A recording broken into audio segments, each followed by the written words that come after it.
अपने ग्लव्स की पावर से एक वेपन को 3 गुना ज्यादा पावरफुल बना लिया है, जिस वजह से वो लोग बंडर्स को हराने में कामयाब रहे हैं। पर तभी उनके रास्ते में ह्यू आ जाती है, जो कि उन लोगों को हराने के लिए कुछ भी कर सकती है। तो क्या वो लोग ट्रैश बीस्ट के बॉर्डर तक पहुंचने से पहले ह्यू को हराकर ट्रैश बीस्ट को रोक पाएंगे या फिर उनका मरना तय है? तो चलिए देखते हैं कि आगे क्या। तब यहाँ एक बच्चा अपने फादर को बताता है कि बाहर ट्रैश स्टॉर्म आ गया है और वो उन्हीं की तरफ बढ़ रहा है। पर उसके फादर उसे चिंता करने से मना करते हैं, क्योंकि शहर की वॉल्स उन्हें उस स्टॉर्म से बचा रही होती है, जिस वजह से उन्हें चिंता नहीं करनी चाहिए। पर तभी एक ट्रैश उस शहर में आ गिरता है, जिस वजह से वो दोनों डर जाते हैं और वो बच्चा रोने लगता है। तब सभी लोग ह्यू को वहाँ देखकर हैरान हो जाते हैं और उसे देखकर ज़ोडियल को समझ में आ जाता है कि ह्यू सब कुछ दांव पर लगाने के लिए तैयार है, जिस वजह से वो अपने साथियों को वहाँ से चलने के लिए कहता है। रूडो, ध्यान से देखना कि जब आप उस चीज को अपने आप से दूर कर देते हो जो कि आपके लिए बहुत ज्यादा प्रीशियस होती है, तो आप क्या हासिल कर सकते हो। और हाँ, जब ये सब कुछ खत्म हो जाएगा तब मैं वॉचमैन सीरीज की एंट्रीज को रिट्रीव कर लूंगा। रुक जाओ ज़ोडियल, आखिरकार तुम कहाँ जा रहे हो? तुमने अभी तक मुझे नहीं बताया है कि एमो के साथ तुमने क्या किया। तब हम देखते हैं ज़ोडियल और उसके साथी वहाँ से चले जाते हैं, जिस वजह से रूडो को एमो की कोई इन्फॉर्मेशन नहीं मिलती है। कोई बात नहीं ज़ोडियल, मैं अब एक राइडर हूँ, जिस वजह से अब मैं तुम्हारी एक कठपुतली हूँ, तो इसलिए अब मैं अपने सारे बालों को कुर्बान कर दूंगी ताकि तुम लोग यहाँ से ना भाग सको। तब हम देखते हैं ह्यू अपनी इलेक्ट्रिक पावर से क्लीनर्स पर हमला कर देती है, जिस वजह से क्लीनर्स उसकी इलेक्ट्रिक पावर में कैद हो जाते हैं। पर इतनी सारी पावर यूज करने की वजह से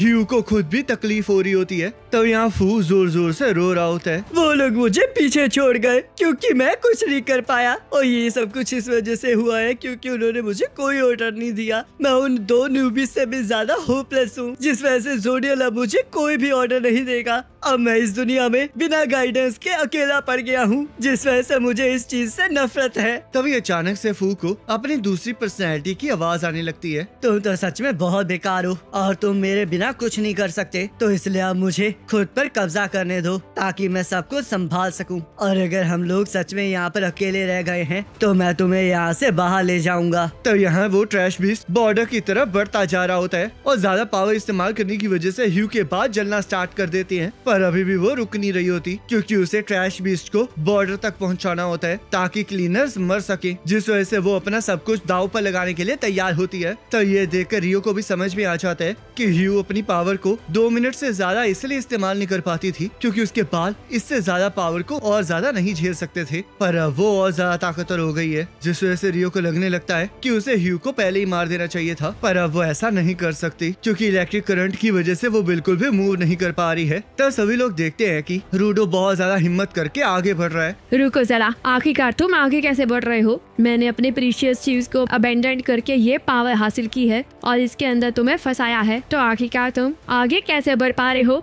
मैं उस कोर को तोड़ के रहूंगा और इसमें तुम भी मुझे नहीं रोक सकती। तब हम देखते हैं दीवार का वो हिस्सा टूटने लगता है जहाँ पर रूडो ने अपनी कील से हमला किया होता है, और हम देखते हैं जैसे ही वो ट्रैश बीस्ट ऊपर जा रहा होता है वैसे ही बाहर की हवा की वजह से वो हिस्सा टूट जाता है, जिस वजह से सभी लोग बाहर की तरफ खींचे जाने लगते हैं और ह्यू खुद को बचाने के लिए दीवार को पकड़ लेती है। तब सारे क्लीनर्स भी कुछ ना कुछ पकड़ लेते हैं ताकि वो बाहर ना जाएं, पर ह्यू अपना हाथ छोड़ देती है और बाहर चली जाती है। देखो ज़ोडियल, मैं उन्हें इतनी दूर ले आई हूँ। तब हम यहाँ पर ह्यू का पास्ट देखते हैं जहाँ पर वो ज़ोडियल से पहली बार मिली होती है और ज़ोडियल ने उसके बालों की तारीफ की होती है, पर ह्यू से समझाती है कि वो वॉरियर ट्राइब से है, तो इसलिए उसकी चिकनी चुपड़ी बातें उस पर काम नहीं करेंगी। पर तभी ज़ोडियल उसे बताता है कि उसने वही कहा है जो वो महसूस करता है, और वो उसे कॉम देकर कुछ बताता है, जिस वजह से ह्यू उस कॉम को एक्सेप्ट कर लेती है। और हम देखते हैं ये वही कॉम होती है जिसकी मदद से ह्यू अपने बालों में इलेक्ट्रिसिटी प्रोड्यूस कर पा रही होती है। तब यहाँ ह्यू को बॉर्डर बहुत ज्यादा ब्यूटीफुल लग रहा होता है, पर तभी कुछ पल के लिए उसके सामने सब कुछ ब्लैक एंड व्हाइट हो जाता है, जिस वजह से वो अपने पीछे देखती है और वहाँ पर एक चीज होती है जिसके ऊपर वॉचमैन सीरीज का निशान होता है, और तब फिर से ह्यू के लिए सब कुछ ब्लैक एंड व्हाइट हो जाता है और उसकी कॉम भी उससे दूर हो जाती है।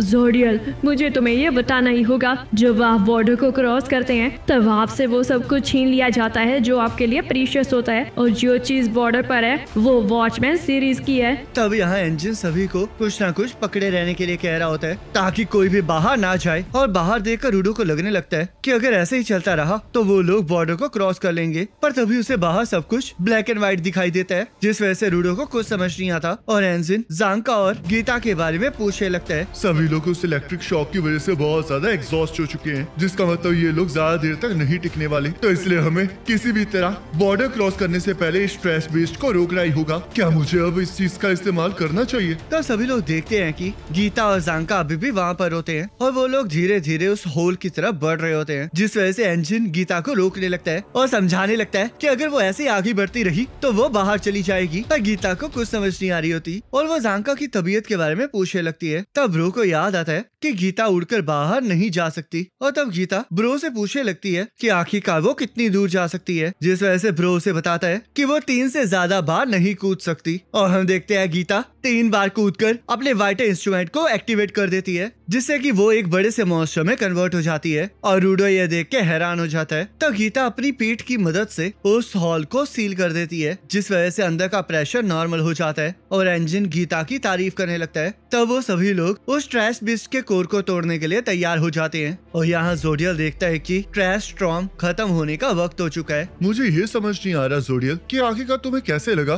कि वो ट्रैश बीस्ट हमें बॉर्डर क्रॉस करवा सकता है। लोगों ने बॉर्डर को क्रॉस करने के लिए बहुत सारे तरीके आजमाए हैं, पर आज तक कोई भी उस बॉर्डर को जिंदा क्रॉस नहीं कर पाया है। तो आखिरकार तुम्हें ऐसा क्यों लगा कि वो ट्रैश बीस्ट ऐसा कर सकता है? तो ज़ोडियल कहता है ये इस वजह से था क्योंकि उस ट्रैश बीस्ट के पास प्रोटेक्शन की पावर थी। तब यहाँ इंजन, रियो और रूडो मिलके उस कोर को तोड़ देते हैं और उसके वाइटर इंस्ट्रूमेंट को बाहर निकाल देते हैं, जिस वजह से वो ट्रैश बेस टूट के नीचे गिरने लगता है। मुझे माफ कर देना, मैं तो ये भूल ही गया था कि अगर हम इसके कोर को डिस्ट्रॉय कर देंगे तो ये पूरी तरह से टूट जाएगा। और प्लीज कोई तो जांका को पकड़ो। तब गीता ने जांका को पकड़ लिया होता है और वो बाकी सभी को भी उसके ऊपर आने के लिए कहती है ताकि किसी को भी चोट ना लगे। तब हम देखते हैं रूडो एमो के बूट्स को पकड़ के फिर से गीता को पकड़ने लगता है, पर पकड़ मजबूत ना होने की वजह से उसका हाथ स्लिप कर जाता है, जिस वजह से इंजन उसे अपने छाते से पकड़ लेता है और गीता उन सभी को उस ट्रैश बीस्ट से निकाल के बाहर ले आती है और वो ट्रैश बीस्ट फट जाता है। तो वो सभी लोग भी नीचे गिर जाते हैं, पर गीता की वजह से वो सभी लोग बच जाते हैं और वहाँ की बदबू के कारण उन्हें परेशानी होने लगती है, जिस वजह से वो सभी लोग मास्क लगा लेते हैं। तब ब्रो सभी को वहाँ से चलने के लिए कहता है, क्योंकि चाहे वो नो मैन लैंड में ना हो पर उस पोल्यूटेड एरिया में रहना खतरे से खाली नहीं है। तब इंजन उसे समझाता है कि वो पेंटा से वापस आते आते नॉन स्टॉप इधर उधर घूम रहे हैं, जिस वजह से अब उन्हें आराम करना चाहिए। तब पेंटा का नाम सुन के रूडो को एमो याद आ जाती है। आखिर में मैं ये पता नहीं लगा पाया कि आखिरकार एमो के साथ क्या हुआ था। ज़ोडियल ने मुझे अपने साथ सफियर को तबाह करने के लिए इनवाइट किया और उसने मुझसे कहा कि मुझे फ्रेंडशिप से कुछ ज्यादा चाहिए, जिस वजह से मैं यहाँ पर सेटिस्फाई नहीं हो सकता। पर बाद में उसने कहा कि उसके लिए ये सब कुछ एक्सपेरिमेंट था, जिसमें उसने हमें भी फंसा दिया और आखिरी में मेरे पास ये वॉचमैन सीरीज के शूज आ गए। आखिरकार ये वॉचमैन सीरीज है क्या? पर अब मैं बहुत ज्यादा थक चुका हूँ, तो मैं इसके बारे में बाद में सोचूंगा। तब हम देखते हैं बाकी क्लीनर्स की टीम भी वहाँ पर आ जाती है और डेलमन आकर रूडो के ऊपर चीखने लगता है, क्योंकि उसे उनकी बहुत ज्यादा चिंता होती है। तब सभी लोग उनका हालचाल पूछने लगते हैं और इंजन जांका की मरहम पट्टी करने के लिए कहता है। तब ग्रिस भी ये देख के खुश होता है कि रूडो बिल्कुल ठीक है और रूडो उसे बड़ा भाई बोल के वहाँ पर ही सो जाता है। और गाइस इसी के साथ ये एपिसोड खत्म हो जाता है। अब नेक्स्ट एपिसोड का लिंक आपकी स्क्रीन पर आ रहा होगा, उस पर क्लिक करके अगले एपिसोड को देख